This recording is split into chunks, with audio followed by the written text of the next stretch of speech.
St.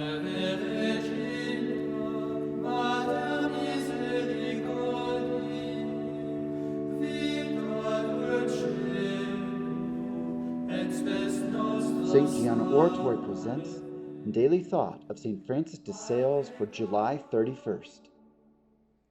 The great saints took such keen delight in little acts of simplicity and humility in order to hide themselves and defend themselves from vainglory. Such acts were found more pleasing in God's sight than the great and famous deeds of many others, performed with little love of God. It is said that the sacred spouse attracts her beloved with a single one of her hairs. That is because seemingly very trifling deeds are highly pleasing to the divine majesty, and so capture divine love. From the life of St. Francis de Sales. On many occasions, Francis de Sales gave evidence of his devotion to St. Ignatius of Loyola, founder of the Society of Jesus.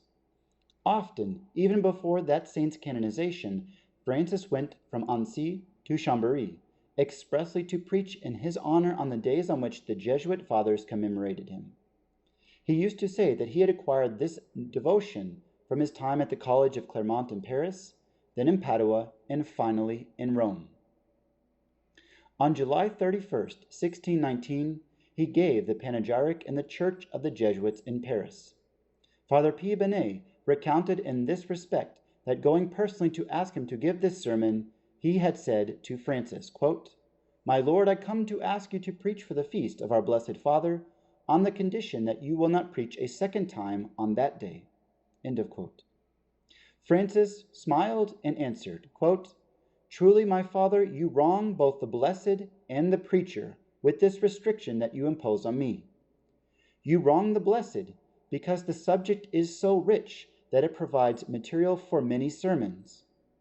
And you wrong the preacher because you deprive me of the opportunity of preaching and of filling the hearts and spirits of the people of God with the maxims and virtues of blessed Ignatius."